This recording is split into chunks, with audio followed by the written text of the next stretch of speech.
अस्सलाम वालेकुम dear students, आज का हमारा टॉपिक है असरे कीमत।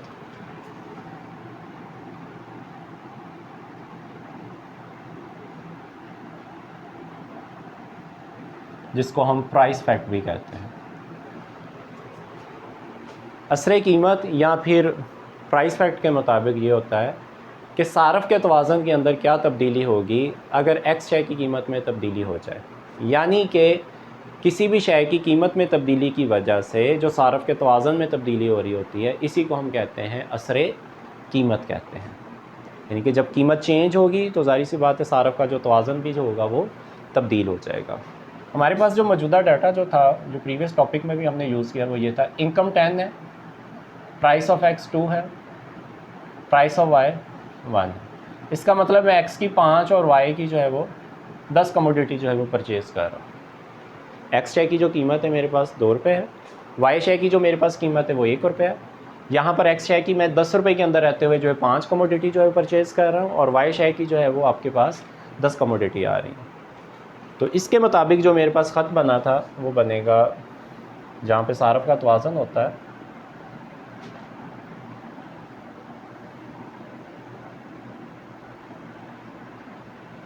ये वाई है, यहाँ पर वाई शेयर, और इस तरफ जो है वो आपके पास एक्स शेयर। एक सारफ का तवाज़न वहीं पर होता है जहाँ पर एक ख़त दम तरजीह बजर लाइन के साथ ममास कर, एक ऊंचे से ऊंचा ख़त दम तरजीह बजर लाइन के साथ ममास कर, ये IC बन। तो ये बन गया आपके पास E1, तो ये बन गया आपके पास X1। अगर यहाँ पर एक्स शेयर की कीमत में कमी वाक़ हो जाए तो एक्स शेयर की मिकदार में भी जो होगा वो इजाफा हो जाएगा, तो बजर लाइन जो होगी वो शिफ्ट हो जाएगी आपकी आगे की तरफ। तो ये बन जाएगा आपके पास, ये 5x था और ये बन गया 10x, और ये था आपके पास 10y। अब सारफ का जो तवाज़न होगा वो शिफ्ट होगा आगे की तरफ, तो ये बन गया IC। अब यहाँ पे सारफ का तवाज़न हो रहा है तो ये नीचे आ जाएगा, इसे हम कहते हैं X2 आपके पास। इसी तरह से अगर एक्स शेयर की कीमत में कमी हुई है तो तवाज़न आगे की तरफ शिफ्ट हो गया, लेकिन अगर एक्स शेयर की कीमत में इजाफा होता है तो यही जो तवाज़न होगा वो शिफ्ट हो जाएगा, आपका पीछे की तरफ हो जाएगा। तो आप कह सकते हैं कि यहाँ पे प्राइस ऑफ एक्स 2 से 1 हुई थी, अब जो है वो प्राइस ऑफ एक्स 4 हो जाए।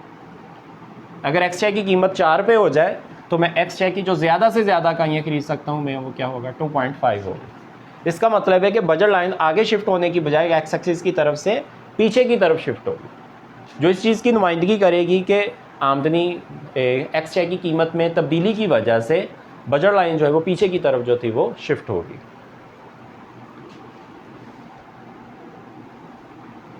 ये बन गया आपके पास 2.5x। कानून तलब के मुताबिक जब चीज़ें सस्ती होती हैं तो हम ज़्यादा ख़रीदते हैं, और जब चीज़ें महंगी होती हैं तो हम कम ख़रीदते हैं। तो चीज़ सस्ती हुई, एक्स शेयर सस्ती हुई तो हमने उसको बढ़ा दिया, अगर एक्स शेयर महंगी होगी तो हम उस शेयर की मिकदार में कमी कर देंगे, और जो तवाज़न होगा वो शिफ्ट होगा पीछे की तरफ। ये बन जाएगा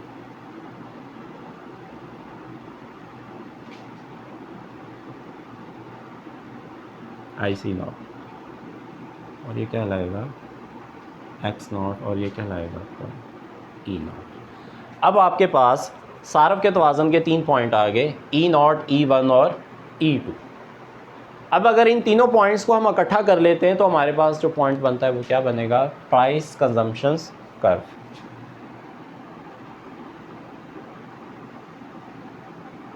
तो ये बन गया प्राइस कंजम्पशंस कर्व, जिसको हम PCC कर्व कहते हैं। उर्दू में हम इसे कहते हैं सारफ का सरफी ख़त या कीमत का सरफी ख़त आपके पास होता है। ठीक है, कीमत में तब्दीली की वजह से सारफ के तवाज़न में जो तब्दीली हो रही होती है, इसी को हम कहते हैं प्राइस कंजम्पशंस कर्व कहते हैं। क्योंकि चीज़ें सस्ती होंगी ज़्यादा ख़रीदेंगे, महंगी होंगी तो कम ख़रीदेंगे, और इस सारे का इतलाक़ जो होगा वो एक्स शेयर के हवाले से होगा। उसके बाद नेक्स्ट हमारे पास टॉपिक है ये था असरे कीमत, और अब नेक्स्ट है आपके पास असरे आमदनी, असरे इस्तबदाली असर, आपके पास असरे आमदनी।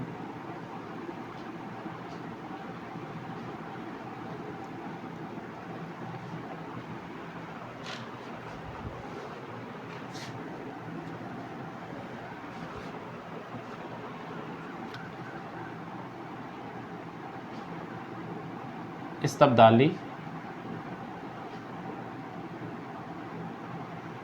असर, इसको हम कहते हैं सब्स्टिट्यूशन इफेक्ट। सारफ की आमदनी जो है वो 10 है, प्राइस ऑफ एक्स 2 है, प्राइस ऑफ वाई 1 है, एक्स शय की 5 और वाई शय की जो वो ज़्यादा से ज़्यादा का ये खरीद सकता है वो 10। इसके मुताबिक बजट लाइन बना लें आप।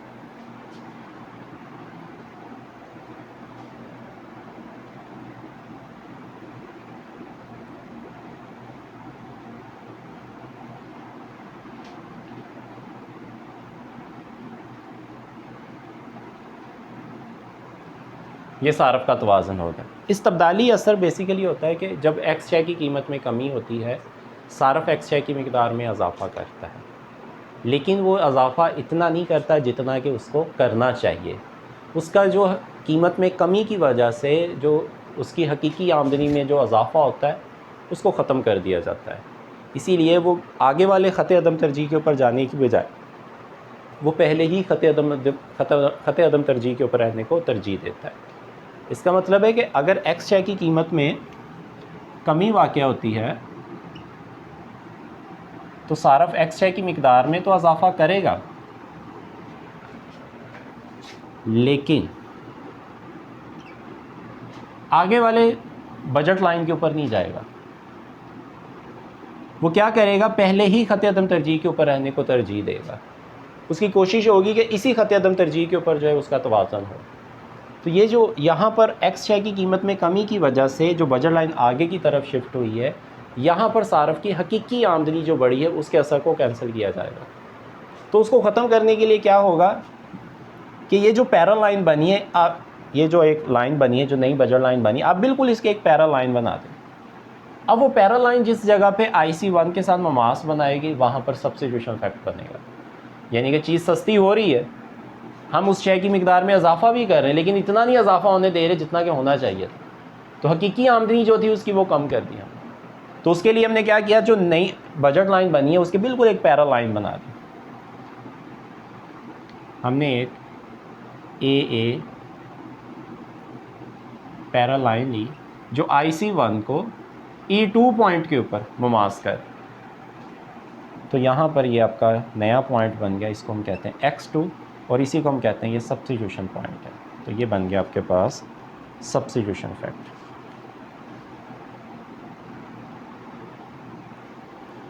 अब सब्स्टिट्यूशन इफेक्ट आपका बना है E1 से लेकर E2 तक, यानी कि OX2 माइनस OX1। तो ये आपके पास बन गया इस्तबदाली असर या फिर सब्स्टिट्यूशन इफेक्ट होता है। सपोज करते हैं कि X1 जो है वो आपके पास 3 है और जो X2 है आपके पास 4 है। तो अगर हम ओरिजिन OX2 में वैल्यू पुट करते हैं 4, X2 आपके पास कितना है 4 है, और OX1 कितना है आपके पास 3 है। तो ये बन गया 3। तो इसका मतलब सब्स्टिट्यूशन इफेक्ट आपके पास क्या होगा 1। तो डियर स्टूडेंट्स, आज का हमारा जो लेक्चर है वो यहाँ तक है। कल इंशाल्लाह हम इनके कम्बिनेशन को डिस्कस करेंगे कि प्राइस फैक्ट जो होता है वो बराबर होता है असरे कीमत प्लस इस्तबदाली असर के, और इसी पॉइंट को हम डिस्कस करेंगे 3 डिफरेंट वे में, जब एक्स शय आपके पास नॉर्मल होगी, और जब एक्स शय आपके पास घटिया होगी, और जब एक्स शय आपके पास गिफन होगी। इन तीनों पॉइंट्स के हवाले से हम इस इक्वेशंस को जो होता है वो प्रूव करते हैं कि प्राइस फैक्ट जो होता है वो बराबर होता है substitution fact plus income effect के। तो आज का हमारा लेक्चर यहीं तक है। अपना ख्याल रखिएगा। अल्लाह हाफिज़।